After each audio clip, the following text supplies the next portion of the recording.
Before a baby ever says the word daddy, they are already asking one question with their whole body. Will you come close? Not later. Not when you feel ready. Not only when the mother hands the baby to you.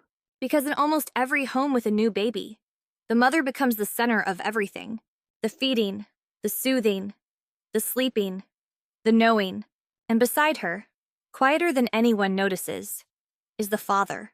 He is standing in the doorway at 2:17 in the morning, watching two people he loves, and wondering where he fits. He loves this baby more than language can carry. But inside, many fathers are asking something they rarely say out loud. Does my baby really need me? Do I matter in the same way? What if I do it wrong? Most of the time, the world gives him a small answer. Help the mother, change the diaper, be useful. And yes, those things matter. But your baby does not experience you as a helper. Your baby does not feel there is the backup parent. Your baby is learning you, the shape of your voice, the weight of your hands, the rhythm of your breathing, the feeling in the room when you enter. In Japanese homes, there is a quiet belief that a child is formed by small things repeated with care. A greeting at the door, shoes placed neatly by the entrance, a warm bath before sleep, a parent who returns with steady presence, not loud, not perfect, just there. Fatherhood works like that. Your baby is not waiting for you to become a second mother. They are waiting for you to become fully, calmly, unmistakably their father. For years, infant research looked mostly at mothers. The mother's face, the mother's voice, the mother's attachment.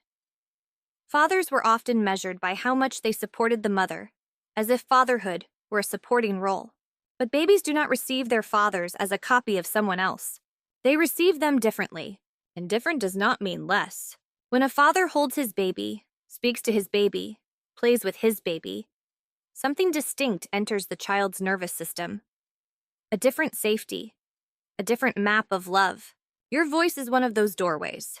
Fathers often speak in lower tones, with different rhythm, different timing, different music. That difference is not a weakness. It is information. Every time you talk to your baby, even about the rain outside, dinner on the stove, or the tiny socks you cannot find, your baby's brain is listening, not only to your words, to the pattern, to the warmth, to the return. Your voice is not background noise. It is one of the first ways your baby learns that the world has more than one safe sound. And once your baby knows your sound, they begin to learn something else from you.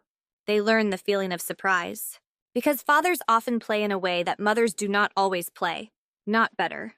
Not rougher for the sake of being rough. Different. A father may lift the baby a little higher, make a strange sound, hide his face behind a blanket, then appear again with a smile. He may turn a quiet room into a tiny storm of laughter, and then bring the baby safely back to calm. To an adult, this looks simple. To a baby, it is training for life. Because the world will not always be soft. It will not always arrive gently. Sometimes it will surprise them. Sometimes it will be loud, fast, uncertain, too much. And in those playful moments with you, your baby learns something the body understands before the mind has words. Excitement can rise and come back down. Surprise can happen and still be safe. The world can shake a little, and someone steady will still be there. This is why your play matters. You are not just making your baby laugh. You are helping your baby practice courage in the smallest possible form. But play alone is not enough, because after the laughter, after the little bursts of movement, after the baby's eyes search the room again, what they look for is your presence. And presence does not mean being in the same room. A father can sit 3 feet away and still feel far from the baby. A phone in the hand, a mind at work, a body nearby, but a heart somewhere else. Your baby feels the difference. They may not understand attention, but they understand availability. They understand when your eyes soften. They understand when your body turns toward them. They understand when nothing else is competing for the moment. In Japanese life, there is a wordless respect for small, full attention. Pouring tea slowly. closing a door gently, sitting in silence without rushing to fill it. Fatherhood has moments like this too. A diaper change can be only a task, or it can be a message. I see you. I am here. You are not something I am getting through. And then there is something your baby watches, even when you think they are too young to notice. How you treat their mother. Not the big romantic gestures. Not the performance. The ordinary tone. The way you speak when everyone is tired. The way you help before being asked. The way your face changes when she walks into the room. Your baby is quietly building a belief about love from this. Love is not only what people say. Love is how people move around each other when no one is clapping. And this is where many fathers need to hear the truth. Your baby does not need a perfect father. They need a father who returns. A father who tries again after the awkward moment. A father who repairs after the hard day. A father who keeps showing up in small, repeated ways until safety becomes familiar. Because to a baby, consistency is not boring. Consistency is home. And when safety becomes familiar, something deeper can happen. Your baby begins to let you hold more than their body. They let you hold their nervous system. A father's arms are not a waiting room until the mother comes back. They are a place, a real place. When you hold your baby against your chest, they feel your warmth, your breath, your heartbeat, your stillness. Their body does not ask whether you are doing it perfectly. Their body asks only one thing: is this safe? And when you stay there, when you do not rush, when you let the moment be quiet enough to work, your baby begins to settle. This is one of the hidden powers of fatherhood. You do not always need the right words. Sometimes your body becomes the answer. But your baby also needs something many fathers were never taught how to give: your emotions. Not anger that spills everywhere. Not silence that freezes the room. But feeling that is safe enough to be seen. A father who smiles with his whole face. A father who laughs without hiding it. A father who says, "I love you," even when the words feel new in his mouth. A father who can make a mistake, breathe, come back, and repair.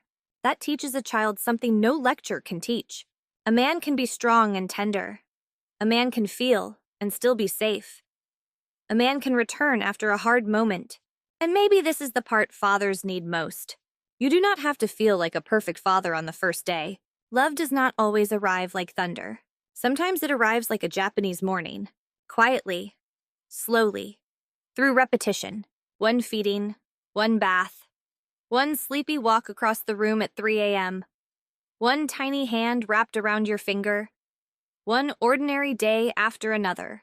And then one day, without realizing when it happened, you look at this child and understand. The love has become part of you.